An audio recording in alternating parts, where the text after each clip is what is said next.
こんにちは、モンチーパンダチャンネルのモーさんです。理科室でトンボ玉を作ろう。動画ナンバー 135-1 です。字幕の表示、非表示などの設定をしてご覧ください。モンチーパンダチャンネルでは番号の色で内容を分けています。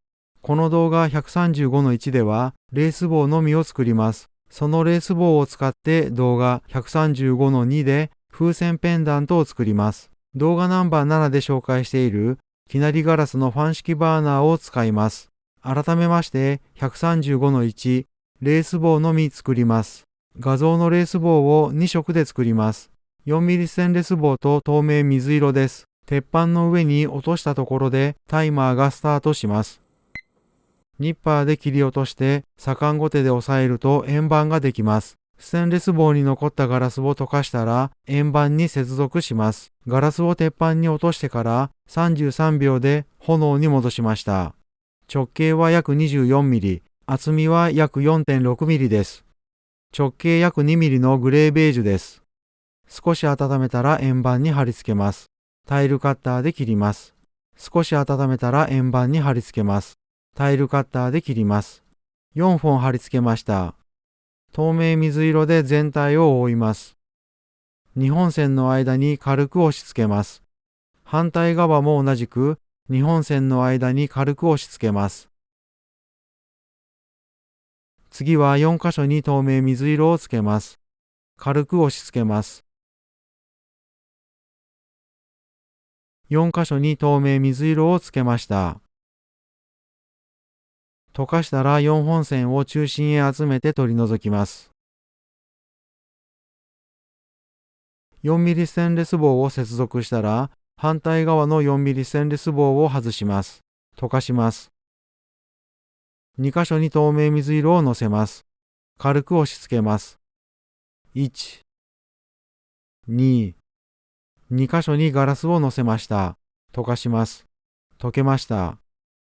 次は4箇所に透明水色をつけます。1、2、3、4。4箇所に透明水色をつけました。溶かします。4本線を中心へ集めて取り除きます。4mm ステンレス棒を接続したら、反対側の 4mm ステンレス棒を外します。先端をつまみ取ります。溶かします。柔らかい状態でガラス棒を接続します。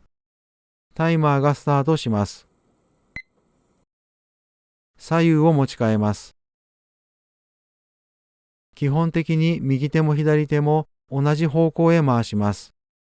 同じ方向へ回しながら左右の回転がずれることでねじれが発生します。今回は右手の回転を少し早くします。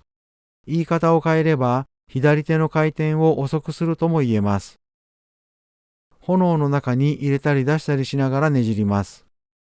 レース棒の直径は 3mm から 4mm ぐらいが理想です。細すぎても太すぎても次の工程、風船ペンダントを作るときに作業がやりにくくなると思います。右手も左手も同じ方向へ回すのが基本ですが、後半ガラスの塊が小さくなったら右手だけを回転させます。前半、特にガラスの塊が大きい間は右手左手を同じ方向へ回します。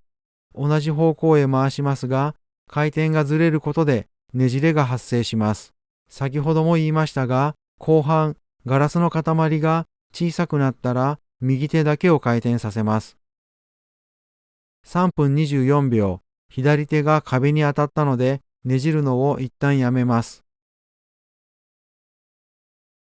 タイルカッターで切りました。残った塊にガラス棒を接続してレース棒を作りましたが、カメラのスイッチを押し忘れて映像がないので、合成画像でイメージをお伝えします。完成したレース棒です。タイルカッターで切ります。直径は約 3.5mm です。11本と15本、合計26本で風船ペンダントを作ります。風船ペンダントの作り方は動画 135-2 です。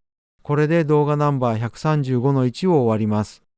理科室でトンボ玉を作ろう。モンチーパンダチャンネルのモーさんがお送りしました。ではまたお会いしましょう。